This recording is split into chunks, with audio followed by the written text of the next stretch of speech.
তো এবার আমরা দেখি যে এই যে আমরা অঙ্কটা করলাম এই অঙ্কের কীরকম চেঞ্জ আসতে পারে। এই যে এখানে লক্ষ্য করো যে এখানে আমাদের a square minus b square এর হোল স্কোয়ার ইকুয়াল 16ab দেওয়া আছে।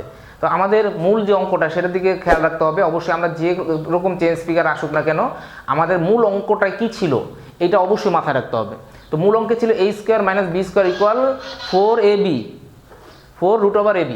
তো আমরা এখন যদি এইভাবে এখন এটা করি, লক্ষ্য করো এখানে দেখো কি করা হয়েছে যে এইটাকে আমরা এই ফর্মুলা কিভাবে নিয়ে আসবো একটু লক্ষ্য করলে বোঝা যাবে যে এখানে a square minus b square এর হোল স্কোয়ার ইকুয়াল 16ab দেওয়া ছিল।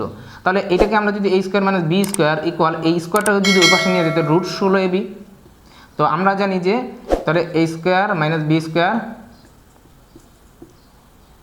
এই 16কে যদি আমরা রুট করে থাকবে 4 আর √ab-কে রুট দিলে √ab। তাহলে দেখো আমাদের মূল যে অঙ্ক ছিল সেই অঙ্কের ফর্মুলায় চলে আসছে, ঠিক আছে না।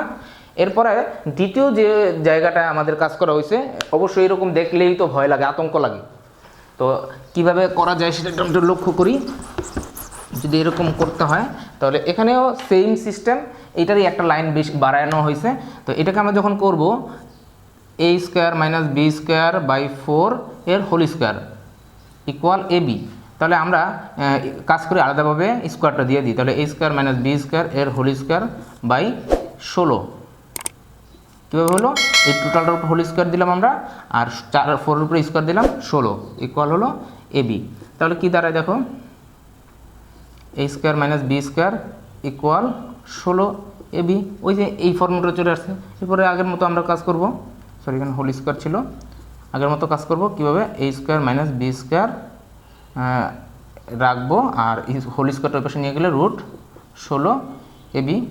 এরপরে আমরা a square minus b square equal 4√ab, just এটাই দেখো আমাদের মূল অঙ্কে। এরপরে আমরা আমাদের প্রথম যদি এরকম পোর্শনগুলো আসে যে এই মান দেওয়া আছে ওইটা না এসে এই মূল অঙ্কটা না এসে এগুলো আসলো, তাহলে কি করতে হবে আমাদের এই যে এই ফর্মুলা করে আমাদের মূল অঙ্কে ফিরে আনতে হবে, এনে তারপর আমরা বাম পক্ষ এটার বাম পক্ষ এবং ডান পক্ষ করব, তাহলে হয়ে যাবে।